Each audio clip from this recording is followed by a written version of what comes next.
Bueno, ahora en este vídeo vamos a analizar los aspectos más destacados del tema 10, que sería el último del examen que se realizará en abril. En teoría es el 14 de abril, como ya dijimos. De este tema, lo importante a nivel teórico, vamos a ir viéndolo desde el principio, es algo que ya vimos en clase, como es la evolución histórica de la organización territorial, donde viene diferenciado por etapas: antigüedad, edad media, edad moderna y edad contemporánea hasta el 78, con lo cual habría que hacer una especie de evolución esquemática de las etapas de la antigüedad y cómo ha sido organizado a nivel territorial el territorio que hoy en día conocemos como España. Dentro de la antigüedad mencionamos a unos pueblos indígenas como celtas e íberos, tartesos, dentro de la conquista romana, las diferentes etapas con sus diferentes tipos de mapas, y la etapa visigoda, que sería la etapa centralista, en la cual se organiza todo a través de una monarquía con una división territorial denominada ducados. Territorios son ducados. En la etapa de la Edad Media, acordaos que tenemos que diferenciar la etapa de conquista musulmana, el territorio que va a conquistar los musulmanes, que va a ser Al-Ándalus, y su evolución; etapa centralista en etapa del Emirato y el Califato; y etapa no centralista, por tanto descentralizado, cuando llegamos al reino de Taifas. Al llegar al reino de Taifas, acordaos que antes de eso estaban las coras, que eran esas provincias que luego van a acabar siendo taifas después del califato a partir de 1035-1036. Destacaríamos también en la etapa de los reinos cristianos las diferentes etapas que ha habido, de un núcleo inicial, el núcleo Astur, en torno al reino de Astur, luego Astur leonés, luego reino de León y reino de Castilla y León, separado luego reino de León, reino de Castilla, hasta al final formar la corona de Castilla. Y por otro lado el núcleo pirenaico, que se le conoce como marca hispánica, que serían los territorios que luego van a acabar dando el reino de Navarra, los condados aragoneses, que acabará haciendo reino, y los condados catalanes. Hasta la formación del reino de la corona de Aragón, con 4 territorios: Cataluña, Reino de Mallorca, el Reino de Valencia y el Reino de Aragón. Esos 4 territorios formarán la Corona de Aragón, que sería un estado descentralizado y plurinacional. En cambio, la Corona de Castilla es un estado centralizado con unas únicas cortes. Y no olvidéis que Portugal, a partir del siglo XIII, es un reino independiente; antes pertenecía al Reino de León. Y el reino nazarí de Granada, que sería otro reino independiente, en este caso musulmán, hasta los reyes católicos. Si seguimos en la etapa de reyes católicos, lo más destacado es tras la muerte de Isabel, y antes de morir Fernando, se incorpora el reino de Navarra para la corona de Aragón, perdón, para la corona de Castilla, y la incorporación, antes de morir Isabel, de las Islas Canarias y Melilla para lo mismo, para la corona de Castilla. Una organización territorial descentralizada con 2 coronas importantes antes de esa incorporación de Navarra. Con los Austrias, lo importante es que con Felipe II, desde 1580 a 1640, se incorpora Portugal a la monarquía hispánica. 1640, acordaos que es la crisis famosa por la unión de armas con el conde duque de Olivares, que ya lo habéis visto en historia, y la incorporación de Ceuta, que se lo llega a permanecer España una vez que Portugal se ha hecho independiente. Lo mismo con los Austrias, es estado descentralizado. El centralismo vuelve a aparecer en España, en este caso con la unión de las 2 coronas ya en un único reino, sin separación, que es España como tal, que sería con los Borbones, con Felipe V, a través del decreto de Nueva Planta, donde aparece esa intensa centralización. Todo se va a realizar como si fuera la corona de Castilla, con lo cual Estado centralista, el modelo castellano, y se suprime todo lo que sería la organización descentralizada que venía de la corona, que tenía sobre todo la corona de Aragón, como sus cortes, legislación, etcétera. Se mantiene a nivel fiscal la parte foral de Navarra y País Vasco con sus peculiaridades. Aparecen también más tarde territorios que son conocidos como capitanías generales o bien intendencias, que es el desarrollo anterior a las provincias. Y ya pasaríamos a etapa contemporánea, Y en etapa contemporánea lo importante sería, en el siglo XIX, 1833, aparece el mapa provincial actual de Javier de Burgos,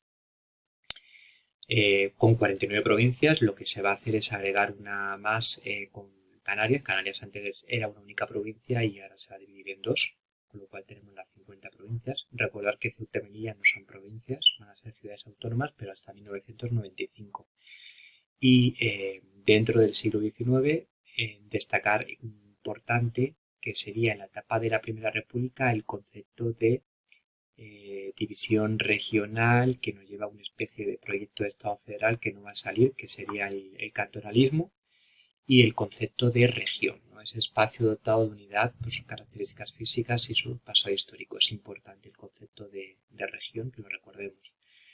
En época de la Restauración, el centralismo vuelve, pero surgen también movimientos regionalistas, de ese concepto de región que hemos visto antes, que van a dar lugar más adelante a los movimientos nacionalistas que conocemos, que se dan sobre todo en Cataluña, País Vasco y en menor medida en Galicia. En el siglo XX, la Segunda República vuelve a explorar ese concepto de región, de un Estado integral, pero que tengan cierta autonomía los municipios y las regiones. Fundamentalmente aparece el concepto de Estatuto de Autonomía, que se va a aprobar en Cataluña y se va a aprobar en País Vasco, y cuando estalla la Guerra Civil, pues en Galicia no se puede completar. Con el franquismo sería centralismo, Estado unitario, donde sí que hay división provincial y regional. Aquí tenemos, por ejemplo, regiones que se van a seguir manteniendo, ¿no? Castilla Nueva, vemos a Madrid incorporada en Castilla Nueva, Vizcaya Albacete incorporada a la región de Murcia, la región de León aparte con sus provincias, etc. Y hasta que llega la democracia, 1978 con la Constitución, y se pone la legislación previa para poder realizar creación de comunidades autónomas y el Estado descentralizado. Otra segunda parte de teoría que puede entrar como posible tema sería la reorganización territorial actual, que sería desde 1878 hasta la fecha, donde habría que poner las divisiones territoriales que hay. De menor a mayor medida serían municipio, provincia, comunidad autónoma, y que cada una de ellas, a nivel de definición y cómo se gobierna. Otro tipo de divisiones administrativas, que sería territorio foral para Navarra y País Vasco, sobre todo importantes en materia fiscal, que serían comarcas, que agrupan varios municipios, como vemos aquí, y estas territorios muy pequeñas que agrupan varios municipios, mancomunidades, que sería pues una unión de diferentes territorios de libre asociación, que dio lugar a esa famosa Mancomunidad de Cataluña que ya vistes en historia, pues en torno a 1909-1912, que se va a crear esa Mancomunidad de Cataluña. Parroquias, que son divisiones administrativas muy pequeñas, menor que un municipio, en zonas de aldeas, zonas montañosas de Galicia y Asturias. Y luego, para el caso de Canarias y Baleares, que ellos no tienen diputaciones provinciales, tienen el Consejo Insular y los cabildos. Aparte de esto, había que agregarle la formación del Estado autonómico, con su mapa. Acordaos, dos tipos de condiciones para formar comunidad autónomas en función de la Constitución del 78, es que tienen que tener, ser provincias limítrofes, características históricas y culturales propias, las que tienen que tener las provincias que forman esa comunidad, y tienen que tener, sobre todo, dos tipos de vías de acceso. Aquellas que se consideran históricas, es la vía rápida, artículo 151, como veis, pues, Cataluña, Galicia, País Vasco, son las importantes. Andalucía se va a agregar ahí y su mejoramiento de fuero, y aquellas que van a ser de vía lenta, que serían pues, el resto, ¿no? Y luego aparte, que sería el artículo 143, perdón. Y luego el artículo 144, en su A es para Madrid, que le logra formar como propia comunidad autónoma independiente, y el Ceuta y Melilla tiene el 144b, que se organizarán en 1995 como ciudades autónomas, ¿no? Aquí viene un poco explicado esas condiciones que tienen que tener, con lo cual hacerles un repaso porque esto ya lo vimos en clase. Y esto de la organización del Estado autonómico lo hemos visto y lo habéis visto vosotros por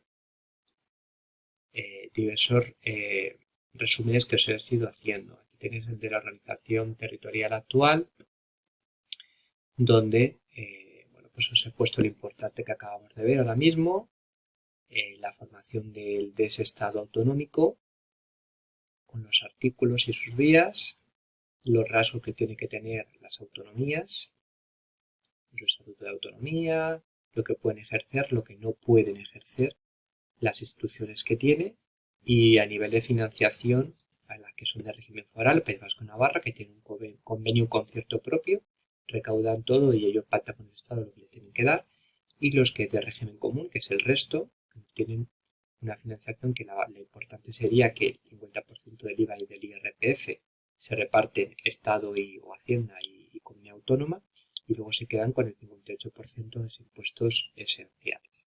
Aparte de esto, otra forma de obtener más ingresos serían con los tributos propios, como puede ser el impuesto del IBI, que es un impuesto municipal, impuestos relacionados con las herencias, etcétera, patrimonio, impuestos relacionados con las empresas. Y luego serían impuestos importantes como el tema de impuestos especiales, hidrocarburos, tabaco, etcétera. Los fondos, dos importantes, el Fondo de Garantía y el Fondo de Suficiencia Global, y algunos tienen el Fondo de Convergencia y el Fondo de Compensación Interterritorial, que reciben aquellos que tienen menos ingresos, que luego lo veremos. Y aparte, pues el tema de impuestos especiales, como pueden ser que menos IVA que tiene Canarias o Ceuta y Melilla que tiene el IPSE. ¿Vale? Esto es importante que siempre nos quede de claro para una conclusión de mapa, ¿no? Que el Estado de Autonomía se basa en la igualdad territorial y solidaridad y lo importante que es para evitar los desequilibrios. A este resumen os entregué otro que es importante, que es la política de regional y de cohesión territorial, donde viene diferenciado tanto por la UE, con sus fondos importantes, el FEDER, el Fondo Social Europeo, que pueden ser posibles definiciones, regiones europeas receptoras de fondos, las dinámicas, las en transición, las más dinámicas, aquí os pongo ejemplo de comunidades autónomas que reciben fondos, aquellas que no, en función de cómo tienen su PIB, la repercusión de la política regional europea, lo que ha supuesto, eso ya lo tenéis destacado en los resúmenes que os he ido poniendo a través del modo. Aquí tenemos las importantes son la del Estado, ¿no? Los objetivos importantes, los incentivos regionales si los reciben aquellas que son ultraperiféricas, aquellas que tienen despoblamiento, a qué zonas afectarían. Y luego los fondos de convergencia, del cual tenéis gráficos en el propio tema, de compensación interterritorial, el fondo de compensación de complementario, aquellas que lo reciben y aquellas que no lo reciben. Por ejemplo, no lo reciben Madrid, Cataluña, País Vasco, Navarra, Baleares, La Rioja y Aragón, que son las que se consideran ricas. Por lo tanto, el resto sí que reciben fondos y ayudas. Y luego otro tipo de fondos que son importantes, como la política redistributiva del Estado, a través de la renta, y los fondos de convergencia autonómico de cooperación. Luego es hacerles un repaso que son importantes a la hora de comentar, por ejemplo, el mapa en cuestiones socioeconómicas, como veis aquí. Con lo cual, echar un vistazo que este también es importante. ¿De acuerdo? Ahora pongo el otro vídeo.